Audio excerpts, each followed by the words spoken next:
sio kwa jina la Samueli, kwa jina la Kristo, wakijinyenyekesha, lakini na kuomba, wakiutafuta uso wa nani?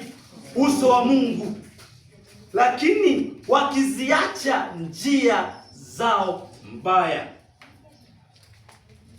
Kuna vitu ambavyo Mungu, neno la Mungu limetamka hapo.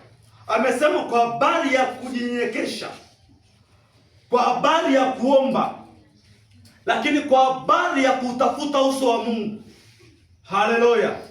Lakini mwishoni akasema hivi, wakiziacha njia zao mbaya. Haina maana ya kwamba ukiomba sana umeacha njia zako mbaya. Haina maana ukinyenyekea sana umeziacha njia zako mbaya.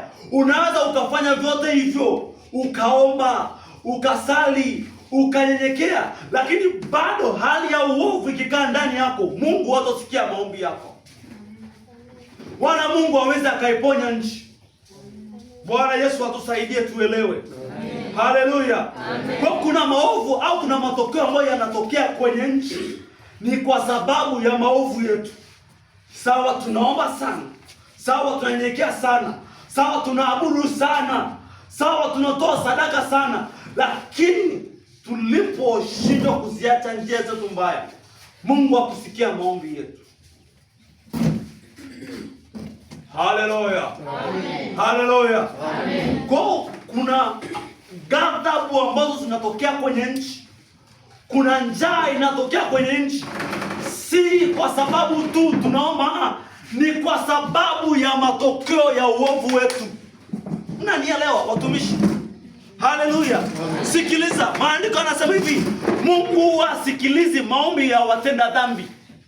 Na mahali pengine anasema hivi, chochote kinyonge hakiwezi ingia mbinguni. Kwa kuna matokeo ambayo yanatokea kwenye maisha yetu ni kwa sababu tu tumeuacha uso wa Mungu. Amen. Amen. Amen. Amen. Haina maana ya kufundishana sana wakati bado sisi hatujasimama kwenye njia ya Mungu. Unajua maisha yako. Je, jiulize, maisha ambayo unapitia ni mpango wa Mungu au ni matokeo ya uovu wako? Hebu turudie ilo andiko la Nyakati. Turudie tena kulisoma, tuingie kwenye maombi moja kwa moja. Nyakati wa pili 7:14. Tusome tena 1, 2, 3. Ikiwa watu wangu walioitwa kwa jina langu watajinyenyekesha na kuomba na kunitafuta uso na kuziacha njia zao mbaya, basi nitasikia kutoka mbinguni na kuwasamehe